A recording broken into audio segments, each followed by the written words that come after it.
Hello, good morning friends. જય શ્રી કૃષ્ણ. કેમ છો બધા? મજામાં?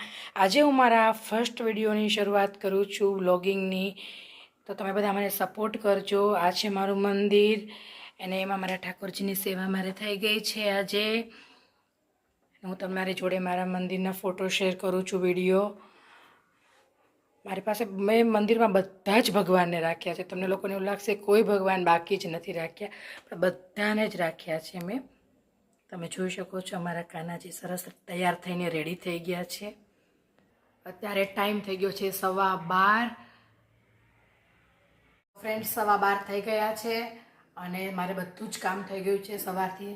મારે 5:30થી મારું ડેલી રૂટીન સ્ટાર્ટ થાય છે. છોકરાઓ સ્કૂલે જાય છે, 6:30 પોણા 7 સુધીમાં એ લોકો નીકળી જાય છે. પછી હું મારું બધું ઘરનું કામ કરતી હોઉં છું. એક પછી એક મારું બધું સ્ટાર્ટ થઈ ગયું હોય છે.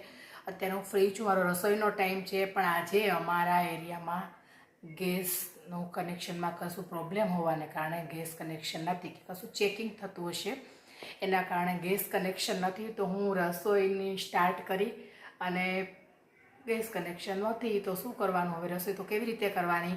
તો પછી મેં કીધું ચલો હવે તમારા બધા જોડે થોડી વાર વાતો કરી લઉં.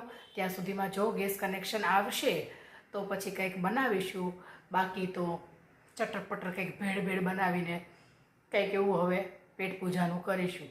કેમ કે આજે પૂરા અમારા આખા અંકલેશ્વરમાં ગેસની કદાચ કનેક્શન નથી. તો હોટલો, ઝોમેટો આજે તો બધું ફૂલ જ હશે.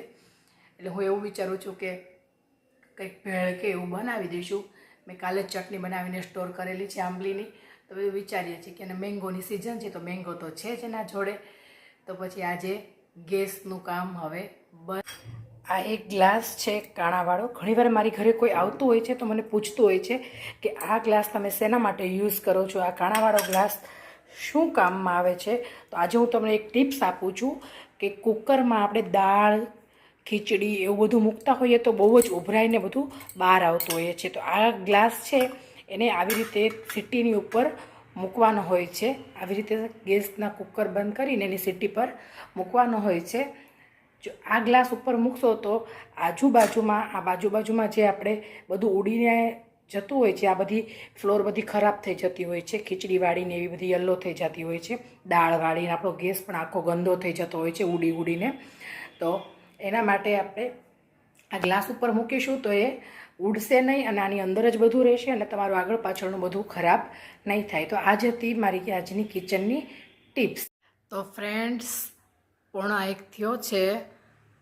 તમે જો પોણો થઈ ગયો છે અને હવે ગેસનું કનેક્શન આવી 1:45 થયો છે અને ગેસનું કનેક્શન હવે આવી ગયું છે. તો હવે તો રસોઈ બનાવવી જ પડશે. પણ હવે એટલું બધું તો ફૂલ ડીશ નહીં બને. સબ્જી રોટીને ફટાફટ ક્વિક બનાવી આપું છું. કેમ કે હવે કોઈને આપણી શાંતિ લેડીઝોની જોવાતી જ નથી. ગેસવાળાને બી આજે ન આવ્યો હોત તો શાંતિથી હવે બધી લેડીઝો બિલ્ડિંગની એટલી ખુશ થઈ ગઈ હતી કે ચલો આજે તો રસોઈ નહીં બને. પણ કંઈ નહીં, ચલો હવે તો હજી તો સમય છે. હજી 1:45 થયો છે. હજી તો બધા અમારે જમવાવાળાને છોકરાઓ તો 2:30-3 આવતા હોય છે તો રસોઈ ઇઝીલી બની જશે. પણ હવે આળસ આવે છે. એક વખત લેટ થાય ને પછી બહુ જ કંટાળો આવતો હોય રસોઈ બનાવવાનો. તો હવે હું ક્વિકમાં સબ્જી રોટી અને મેંગોનું સલાડ એવું વિચારું છું. તો હું તૈયાર કરું છું, મારું કિચનમાં રસોઈ બનાવવાનું સ્ટાર્ટ કરું છું. તો ફ્રેન્ડ્સ અહીંયા હું બસ સિમ્પલ રીંગણ બટેકાની સબ્જી બનાવવાની છું ને મેંગોની સલાડ બનાવવાની છું. તો બધું મેં રેડી કરી દીધું છે અને ચલો હવે હું ફટાફટ રસોઈ બનાવું અને પછી તમારી જોડે શેર કરું. તો ચલો ફ્રેન્ડ્સ, અહીંયા મારી ડીશ રેડી છે જમવા માટે. રીંગણ બટેકાનું શાક, છાશ, મેંગો, છાશનો મસાલો, ગરમ ગરમ રોટલી, કેરીનો સંભારો, કેરીનું અથાણું. અમારી પ્યોર કાઠિયાવાડી ડીશ રેડી છે. તો ચાલો બધા જ વ્યુઅર્સ આવી જાઓ જમવા માટે. બસ આજે આટલું જ. હવે આ વિડીયો હું અહીંયા મારો પૂરો કરું છું. મારો વિડીયો ગમ્યો હોય તો તમે સબસ્ક્રાઈબ કરજો અને મારા વિડીયોને તમે જોતા રહેજો. Thank you for watching.